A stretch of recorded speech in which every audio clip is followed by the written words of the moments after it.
Hello दोस्तों, channel पर आपका स्वागत है। चंद्रमा देवता मिथुन लगन या जमनाई असेंडेंट के अष्टम भाव में क्या प्रभाव देंगे, क्या रिजल्ट्स आएंगे, दशांतर दशा में क्या होगा, उपाय क्या करने हैं, घर का वास्तु कैसे ठीक करना है, अर्थात कौन सी चीज कहाँ नहीं रखनी है, कौन सी चीज गिफ्ट में नहीं लेनी है, ये सब पॉइंट्स आज के वीडियो में देखेंगे। तो मिथुन लगन की कुंडली में नंबर 3 लगन में लिखा होता है, बुध देवता इसके मालिक होते हैं। बुध देव ने चंद्रमा देवता को एक अच्छा भाव दिया, धन भाव, जहां नंबर 4 लिखा है, और चंद्रमा देवता आज के वीडियो के लिए अष्टम भाव में विराजमान है, जहां नंबर 10 लिखा है। ये शनिदेव का साइन है। चंद्रमा का यहाँ देखते किसी भी कुंडली में 4 चीजें हमें चेक करनी चाहिए। पहला, चंद्रमा माता के कारक है। माता की उम्र अगर अच्छी थी, उनकी आयु अच्छी रही, तो चंद्रमा की कुंडली में अच्छे होने का चांस हो जाता है, भले ही अष्टम भाव में बैठे। अगर कुंडली के अंदर शनिदेव चंद्रमा के आगे पीछे बैठे हैं, 7वें या 9वें भाव में, उस केस में व्यक्ति को ठंडा खाना बनाना नहीं चाहिए, खाना भी नहीं चाहिए प्रेफरेबली। अगर कुंडली के अंदर सूर्य और मंगल की युति है, सूर्य मंगल किसी भी भाव में एक साथ बैठे कहीं भी, उस केस में चंद्रमा के खराब होने का चांस ज्यादा हो जाता है। और यदि कुंडली में लग्नेश बुध की स्थिति अच्छी है, उस केस में चंद्रमा के अच्छे होने का चांस हो जाता है। तो यहां बैठा ग्रह अच्छे या बुरे कोई भी रिजल्ट दे सकता है। अब इनकी दशांतर दशा प्रत्यंतर दशा में क्या होगा, यहां पर लोग मेजर एक गलती करते हैं कि वो सोचते हैं चंद्रमा गलत जगह पर है, तो चंद्रमा की दशांतर दशा ही देखते हैं कि वहां पर रिजल्ट खराब आएंगे, बाकी ग्रहों पर इनका प्रभाव नहीं देखते हैं, क्योंकि ये चंद्रमा अपने आप में अपनी दशा में यहां पर बैठकर अच्छे रिजल्ट भी दे सकते हैं, और कोई और ग्रह जो कुंडली में अच्छा होगा उसकी दशांतर दशा को खराब कर सकते हैं। तो इसको केयरफुली एनालाइज करना चाहिए, नहीं तो आदमी उपाय भी गलत करता है। तो उसको देखने के लिए आप कुंडली में देखिए, जहां पर 2, 6 और 10 नंबर, जहां चंद्रमा खुद बैठे हैं, क्या यहां पर कोई भी ग्रह है 10 डिग्री से 23 डिग्री 20 मिनट के बीच में। अगर यहां पर कोई भी ग्रह है, चंद्रमा भी यहां हो सकते हैं इन्हीं डिग्री में, उस केस में चंद्रमा के अलावा कोई भी और ग्रह यहां बैठा है इन डिग्रीज में, जब भी इस ग्रह की दशांतर दशा प्रत्यंतर दशा चलेगी, वो चंद्रमा का रिजल्ट अवश्य देगा, भले ही वो ग्रह अपना रिजल्ट ना दे।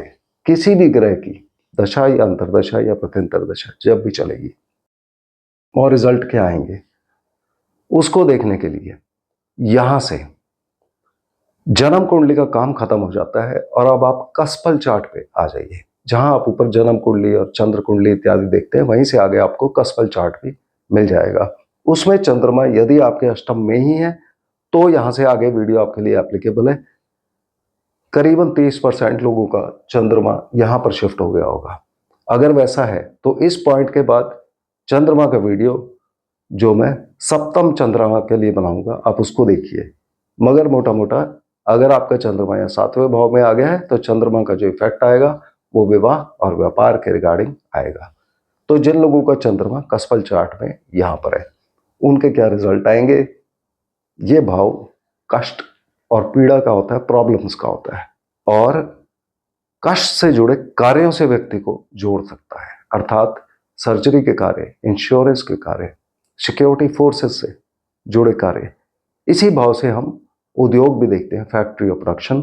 व्यक्ति को कष्ट से जुड़ा पैसा मिल सकता है, जैसे कि इंश्योरेंस का पैसा, किसी की बिल मिलना, लमसम का पैसा व्यक्ति को मिल सकता है, जैसे कि ग्रेचुटी, बोनस, पेंशन इत्यादि।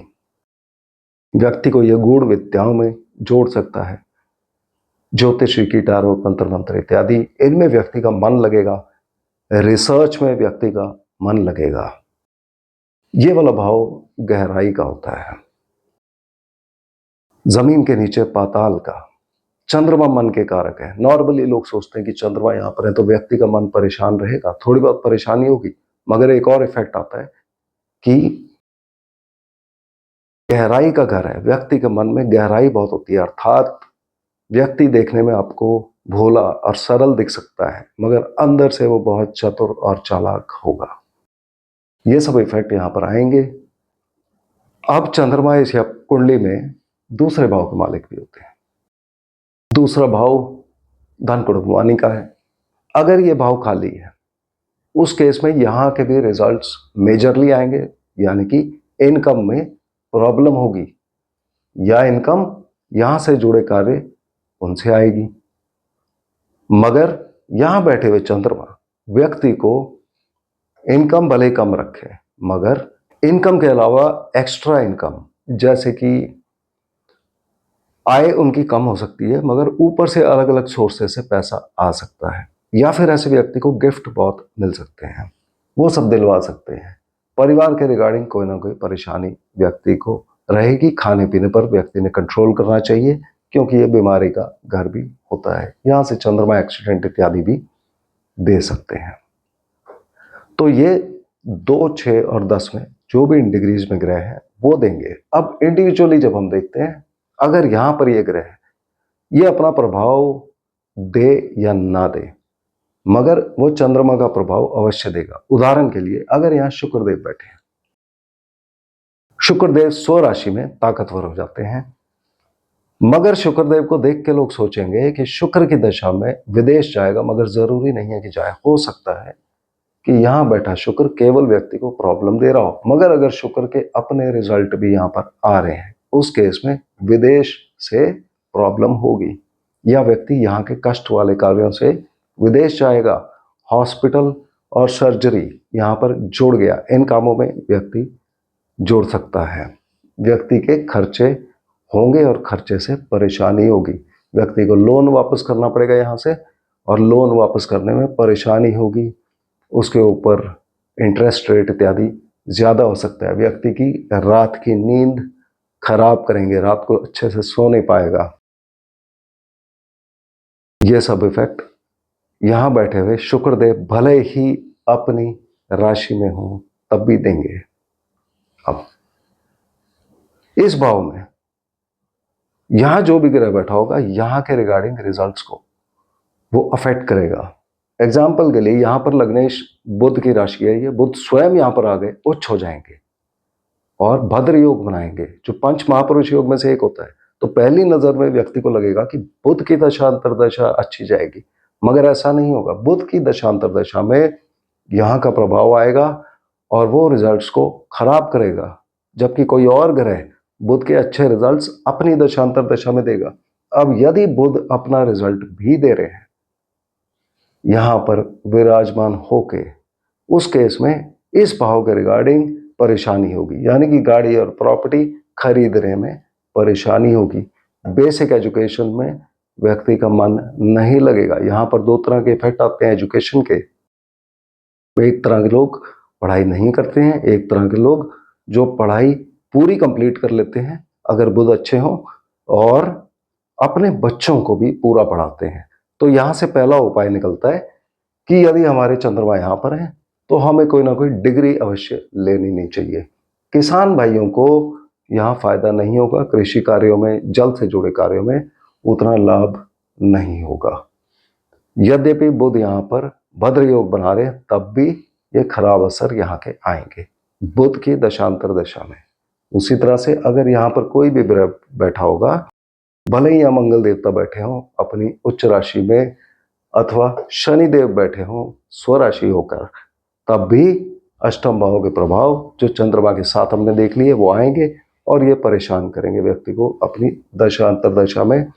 सिवाय एक ही केस में, अगर मंगल देवता का ये वाला भाव खाली हुआ, उस केस में बेटर रिजल्ट्स होते हैं, जिसको हम आगे चल के देखते हैं। तो पहले हमें 2, 6, 10 में बैठे हुए ग्रहों को चेक करना है।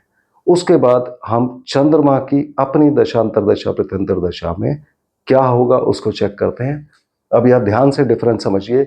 अगर यहाँ पर कोई भी ग्रह बैठा हुआ 10 डिग्री से 23 डिग्री के बीच में, उस केस में चंद्रमा अपनी दशा अंतरदशा में अपने यहाँ के और यहाँ के प्रभाव हो सकता है ना दें, मगर उस ग्रह के प्रभाव अवश्य देंगे जिसके नक्षत्र में ये विराजमान है। अब यहां पर बैठे हुए चंद्रमा यदि 0 से 10 डिग्री के बीच में हो तो वो सूर्य के नक्षत्र में होंगे। उस केस में हमें सूर्य की पोजीशन कुंडली में चेक कर लेनी चाहिए। सूर्य अगर अच्छे भाव में होंगे तो यहाँ अच्छे रिजल्ट जाने की उम्मीद है, प्रोवाइडेड यहाँ 10 से 23 डिग्री में कोई और ग्रह बैठा हुआ है और सूर्य देव इसके साथ तीसरे भाव के मालिक भी होते हैं।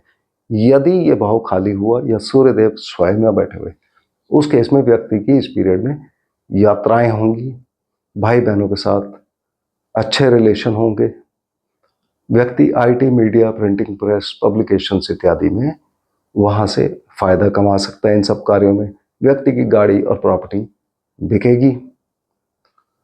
अगर सूर्यदेव की कंडीशन भी खराब हुई और 2, 6 और 10 में जो ग्रहों की हमने बात की थी 10 डिग्री से 23 डिग्री 20 मिनट के बीच में कोई भी ग्रह नहीं है, उस केस में चंद्रमा के रिजल्ट, अपने रिजल्ट भी यहाँ के और यहाँ के इस दशांतर दशा में आएंगे।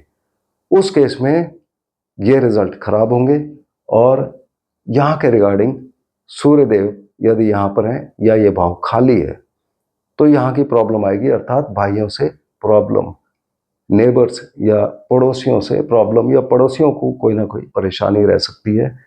छोटी मोटी यात्राएं, उसमें एक्सीडेंट हो सकता है। माता और गाड़ी से दूर कर देंगे, गाड़ी और प्रॉपर्टी बेचनी पड़ेगी। व्यक्ति का पढ़ाई में मन नहीं लगेगा। इस केस में जो उपाय होंगे वो चंद्रमा के साथ सूर्य के दोनों के किए जाएंगे। और जब इन ग्रहों की दशांतर दशा चलती है उस केस में जो उपाय होंगे वो इन ग्रहों के अलावा चंद्रमा के भी किए जाएंगे। तो ये आपने ध्यान रखना है। यदि चंद्रमा यहाँ पर 10 डिग्री से लेके 23 डिग्री 20 मिनट के बीच में हुए तब ये अपने ही नक्षत्र में होंगे और अपने रिजल्ट देंगे इन्हीं दो भाव के जिनकी हमने बात की। भले ही यहाँ पर कोई और ग्रह भी बैठा हो तब भी ये अपने रिजल्ट देंगे और यहाँ उपाय भी चंद्रमा के ही होंगे।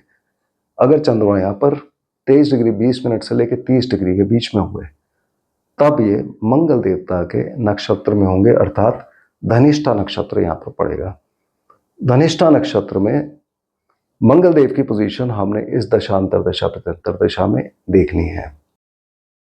अब अगर यहाँ पर कोई और ग्रह था 10 से 23 डिग्री 20 मिनट के बीच में तो ये दशांतर दशा अच्छी जाने की उम्मीद होती है, क्योंकि इस कुंडली के अंदर मंगल देवता 11वें भाव के मालिक होते हैं, जो कुंडली का सबसे अच्छा भाव है। अगर ये भाव खाली हुआ उस केस में व्यक्ति को इस दशांतर दशा में बहुत फायदा होगा, लाभ होगा, हर तरह का इच्छा पूर्ति होगी व्यक्ति की पॉपुलैरिटी बढ़ेगी, उसके नए दोस्त बनेंगे, व्यक्ति चैरिटी के काम करेगा। मगर अगर इन तीनों भाव में कोई भी ग्रह नहीं हुआ उस केस में व्यक्ति को कठिनाई आएगी यहां से, मगर मंगल देवता किसी तरह से उस व्यक्ति को निकाल लेंगे। अर्थात दोनों चीजें एक साथ आएंगी, कठिनाई भी होगी, परेशानियां भी आएंगी, प्रॉब्लम भी आएंगी, मगर मंगल देवता 11वें भाव अगर खाली है या खुद यहां बैठे हैं तो व्यक्ति को वहां से निकालते रहेंगे। अल्टीमेटली व्यक्ति प्लस में ही आता है। मंगल देवता की दूसरी राशि यहां पर है। अगर ये भाव खाली हुआ या मंगल देवता स्वयं यहां बैठे हुए उस केस में इस भाव के रिजल्ट आएंगे, यानी कि व्यक्ति को नौकरी मिलेगी या नहीं, व्यक्ति लोन के लिए अप्लाई करेगा वो उसे मिलेगा या नहीं। अगर ये वाला भाव भी खाली है तो सब पॉजिटिव रिजल्ट आएंगे। व्यक्ति को कोर्ट केसेस में विजय मिलेगी, अगर व्यक्ति बीमार होता है वहां से उसको रिकवरी मिलेगी, दुश्मनों पर विजय मिलेगी। सब अच्छे रिजल्ट्स अगर ये वाला भाव भी खाली हो। परंतु अगर यहां या यहां 10 डिग्री से 23 डिग्री 20 मिनट के बीच में कोई ग्रह नहीं है उस केस में इन सब चीजों में कठिनाई होगी। कठिनाई के बावजूद व्यक्ति सफलता पाएगा। तो यहां पर इफेक्ट इनके अच्छे रहते हैं। तो ऐसे केस में मंगल देव का उपाय अर्थात उनका दान नहीं करना है, हनुमान जी की पूजा इत्यादि अवश्य करते रहना चाहिए मिथुन लगन के लोगों के लिए। तो ऐसे हमने चंद्रमा के रिजल्ट्स एनालाइज करने हैं। अब इनके उपाय क्या होते हैं, जैसा मैंने बोला था, सबसे पहले जो भी ये ग्रह बैठे हैं यहाँ पर 10 डिग्री से 23 डिग्री 20 मिनट के बीच में, जब भी इन ग्रहों की दशांतर दशा चलेगी तो इन ग्रहों का उपाय हमें करना पड़ेगा। मगर चंद्रमा का उपाय इस दशांतर दशा में आवश्यक है। और जब चंद्रमा की अपनी दशांतर दशा चलेगी तो चंद्रमा का उपाय होगा, और जो हमने बात की सूर्यदेव और मंगलदेव डिग्रीज के अनुसार उनका उपाय होगा। चंद्रमा के साथ हमें अपने घर में क्या चीजें देखनी चाहिए। चंद्रमा दूध के कारक है, शिव जी, माता, चावल, चांदी, मोती, समुद्र से निकली हुई चीजें, सीप, शंख, पानी से जो निकलते हैं, घोड़ा, खास करके सफेद घोड़ा, ये सारी चीजें हमारे घर के साउथ में नहीं होनी चाहिए। साउथ मतलब आप अगर घर के बीच में खड़े होते हैं और आप एक ऐसे करके कोन आप खोलें, अराउंड साउथ के थोड़ा बहुत लेफ्ट राइट में, उस एरिया में आपको इनमें से कोई भी चीज नहीं रखनी चाहिए।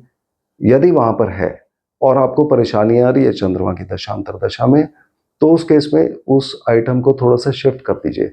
उदाहरण के लिए वहां पे शिव जी की मूर्ति या फोटो हो सकता है। अब घोड़ा तो नहीं होगा मगर घोड़े की फोटो हो सकती है।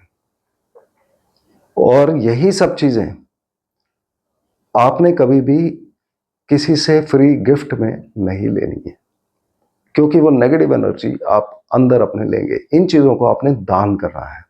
अब जब गिफ्ट में आपको मिलता है तो घोड़ा नहीं मिलेगा उदाहरण के लिए ज्यादातर लोगों को, मगर आपको की रिंग मिल सकता है जिस पे प्लास्टिक का घोड़ा लगा हो, या फिर आपको घोड़े की फोटो मिल सकती है, या आपको शिव जी की या माता की फोटो वहां पर ऐसे मिल सकती है, तो या माता तुल्य स्त्रियों की।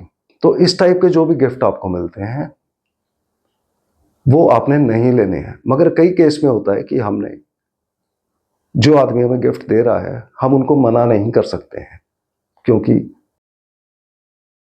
सोसाइटी में हमें जैसे चलना है, जो गिफ्ट कोई ला रहा है तो एक्सेप्ट करना पड़ता है। उस केस में जिस व्यक्ति ने भी जो गिफ्ट दिया उससे मिलता जुलता कोई भी आइटम आप खरीद के अपने पास रख लीजिए, और जब भी आप उस व्यक्ति को वापस मिले तो वापस वो गिफ्ट दे दीजिए। उसकी कीमत की कोई चीज नहीं है। सपोज आपको चांदी का कोई आइटम मिला तो आप चांदी का कोई भी आइटम वापस कर सकते हैं, कितनी भी कीमत का।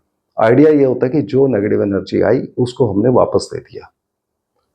उसी तरह से जब हमने दान भी करने हैं तो ये दान भी इन्हीं सब आइटम का होता है। अब चांदी तो रोज आदमी दान नहीं करता है, और किसी भी शास्त्र में ये नहीं लिखा हुआ कि हमें चांदी या सोना यही सब चीजें दान करनी है, महंगी चीजें। तो यहां पर दूध और चावल का दान करना बेस्ट माना जाता है। दूध और चावल के दान में भी आप कितना दान कर रहे हैं अमाउंट रेलेवेंट नहीं होता है। आप 100 ग्राम से लेकर 100 किलो तक कुछ भी दान कर सकते हैं। उसका एग्जैक्ट अमाउंट कहीं नहीं दिया हुआ है। आइडिया सिर्फ ये होता है कि थोड़ा सा चीज आपने दान कर दी, जो भी आपकी सामर्थ्य है। तो अकॉर्डिंगली आपको उपाय करने होते हैं। तो मुझे उम्मीद है कि आपको ये ओवरऑल कंसेप्ट समझ आ गया होगा। फिर भी कोई डाउट्स हैं तो आप कमेंट बॉक्स में लिख दीजिए।